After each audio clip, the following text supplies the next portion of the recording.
দর্শক, মধ্যপ্রাচ্যে চলমান সংঘাতের গতি প্রকৃতি নিয়ে কথা বলতে নিউজ 24 স্টুডিওতে আছেন রেডিও তেহরানের বাংলা বিভাগের সম্পাদক সিরাজুল ইসলাম। সিরাজুল ইসলাম, স্টুডিওতে আপনাকে স্বাগত জানাচ্ছি। আপনাকে ধন্যবাদ।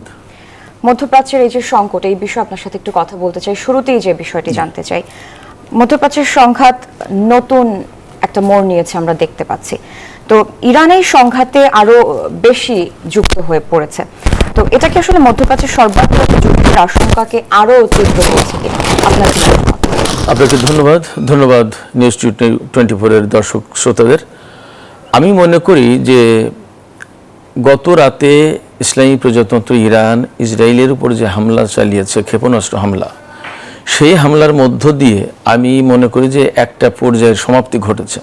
একটা পর্যায়ের সমাপ্তি হচ্ছে এই, আমরা সবাই জানি ইরানের রাজধানী তেহরানে গত 31 জুলাই রাতে হামাসের নেতা, হামাসের প্রধান ইসমাইল হানিয়াকে হত্যা করে ইসরায়েল।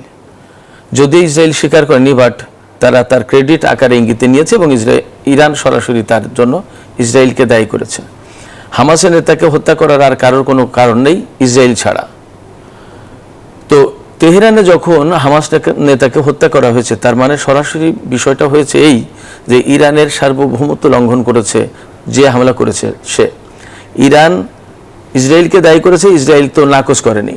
অতএব ইসরায়েল যে এর দায় পুরোটা ইসরায়েলের কাঁধে বর্তায় এই হত্যাকাণ্ডের, এটা তো পরিষ্কার। তো ইরানের সার্বভৌমত্ব লঙ্ঘন যখন করবে যে কোনো রাষ্ট্র, সেটা ইসরায়েল কেন, যে কোনো, আমাদের বাংলাদেশের সার্বভৌমত্ব লঙ্ঘন করলেও স্বাভাবিকভাবে আমরা তার ব্যবস্থা নেব। সেই ব্যবস্থা কি হবে সেটা পরের ব্যাপার, আমরা ব্যবস্থা নেব। সার্বভৌমত্ব লঙ্ঘন করতে পারে না কেউ, এটা আন্তর্জাতিক আইনে নেই।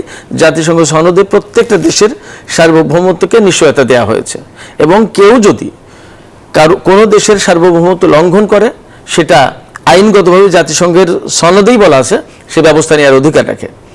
সেই জায়গা থেকে ইরান কিন্তু হামলাটা চালিয়েছে ইসরায়েলের উপরে।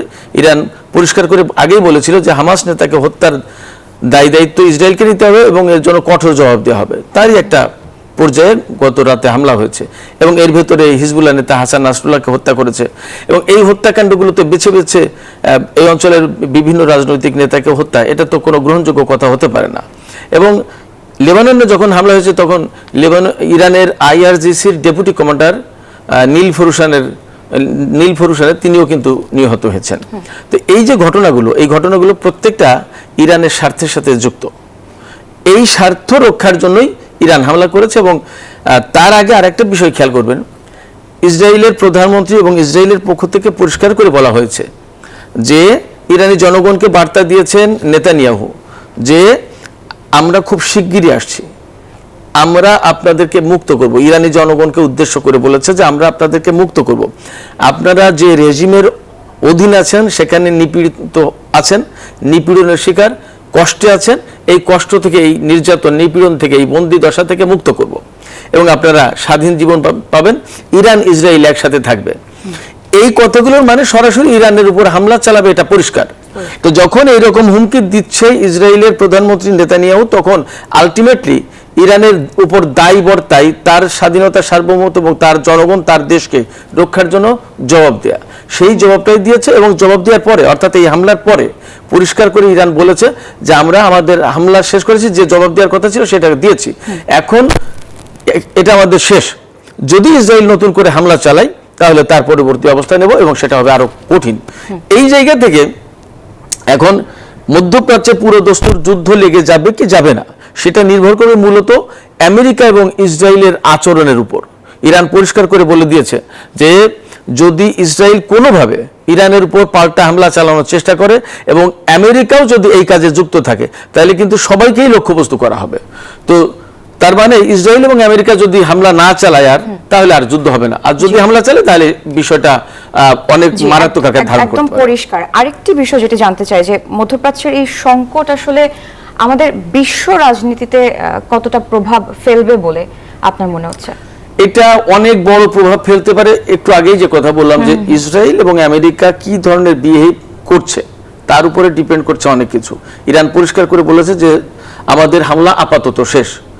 ইরান আবার বলেছে যে ইসরায়েল যদি পাল্টা কোনো ব্যবস্থা নেয়, তাহলে আমরা আবার নেক্সট স্টেজে যাব।